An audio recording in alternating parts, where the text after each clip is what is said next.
Alhamdulillah Rabbil Alameen wassalatu wassalamu ala Sayyidil Anbiya wal Mursaleen. This is Mujib Qazi and you're watching Washington Roundtable on VOK TV.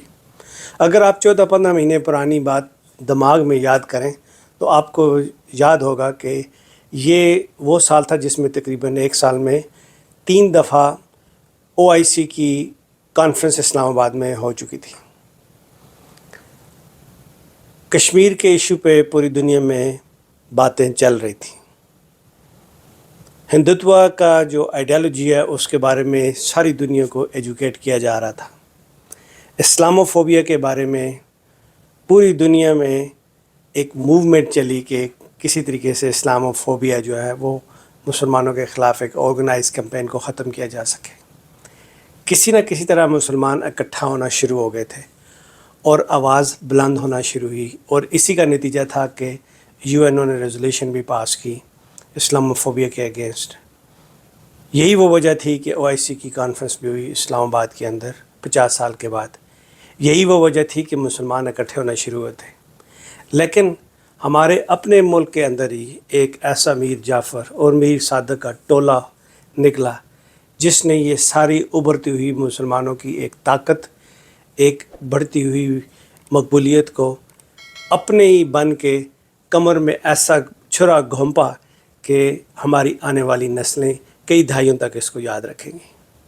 چھٹی بڑی فوج کا سربراہ، powerful آدمی جس کو when he was nobody سے لے کے چھٹی بڑی فوج کا سربراہ بنانے تک جو عزت ملی، اس نے اس کو اگلے جانے سے پہلے 6 مہینے کے اندر اندر خاک میں ملا کے چلا گیا. پیسہ تو اس نے بنا لیا، اپنے لیے شاید آئی لینڈ بھی خرید لیا ہو، کوئی محل بھی خرید لیا ہو، لیکن تا قیامت وہ لوگوں سے، پاکستانیوں سے اپنا منہ چھپاتا پھرے گا.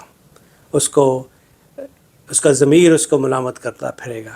وہ رات کو شاید سو بھی نہ سکتا ہو، شاید دوائیاں یا گولیاں کھا کے وہ سوتا ہو، لیکن اس نے کئی لاکھوں کروڑوں پاکستانیوں کی نیندیں اجاڑ دیں. اس نے ملک کو تباہ کر دیا اور ایسے رجیم کو لا کے بٹھا دیا جس رجیم کا اس وقت اگر آپ اپنے کرنٹ پرائم منسٹر کو دیکھیں تو 16 ارب روپے کا ان کے اوپر کیس فرد جرم عائد ہونے والی تھی، لیکن اگلے دن انہوں نے اس کی پرائم منسٹرشپ کی اوتھ لے لی. پھر ایسے ایسے قوانین بننا شروع ہوئے کہ جس میں ہر چور، موالی، ہر پاورفل انسان کو ریلیف ملنا تو شروع ہو گیا، لیکن غریب پسنا شروع ہو گیا. نیب کے قوانین بننا شروع ہو گئے، ریلیف ملنا شروع ہو گیا، کیسز ختم ہونا شروع ہو گئے، لیکن اس کے ساتھ ساتھ غریب کو دیا گیا ہیلتھ کارڈ بند ہونے شروع ہو گئے. وہ جو لنگر خانے کھولے تھے جس میں غریب 2 وقت کی روٹی کھاتا تھا ان کو بند کرنا شروع کر دیا. وہ ایجوکیشن کا نظام جس میں سب کو ایکوالٹی کے ساتھ پڑھانا تھا وہ ختم ہونا شروع ہو گیا.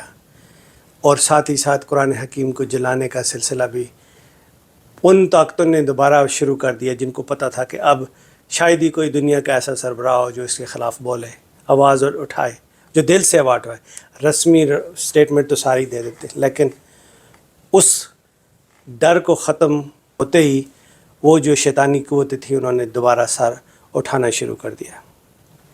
پارلیمنٹ کا اجلاس بلایا جاتا ہے، ایک لفظ ایسا نہیں نکلتا منہ سے جس سے دل سے ان کو کنڈمنیشن ہو.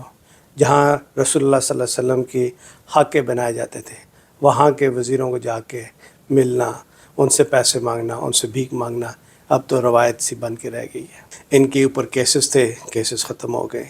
اب یہ بالکل اپنے آپ کو پوتر کر کے، پاک صاف کر کے دوبارہ اس ملک پہ حکومت کرنے کے لیے صحیح طریقے سے تیار بیٹھے. ان کی عیدیں، ان کی شبرات، ان کے رمضان، ان کی عبادات، ان کی دولت، ان کی برتھ ڈیز، ان کی سیلیبریشن، ان کی ویڈنگ، سارا کچھ لندن میں ہوتا ہے. ان کے پاسپورٹ پہ ویزے بھی لندن کے لگے ہوتے ہیں، لیکن حکومت کرنے کے لیے انہیں پاکستان میں آنا پڑتا ہے. اس سے بڑھ کے ظلم تو یہ کیا کہ پہلے بیوروکریسی میں کرپشن اتنی زیادہ پینیٹریٹ کی کہ نہ پولیس اس وقت قابو میں ہے، نہ بیوروکریسی قابو میں ہے. بس ایک فیملی کے ارد گرد سارا کچھ گھوم رہا ہے. اور اب تو فوج بھی انہوں نے اسی ڈگر پہ ڈال دی ہے جس پہ پہلے پولیس تھی. اب یہ فرق کرنا مشکل ہو گیا ہے کہ پولیس فوج ہے یا فوج پولیس ہے. ایک اتنی عزت تھی، ایک وقار تھی، لوگ یونیفارم پہن کے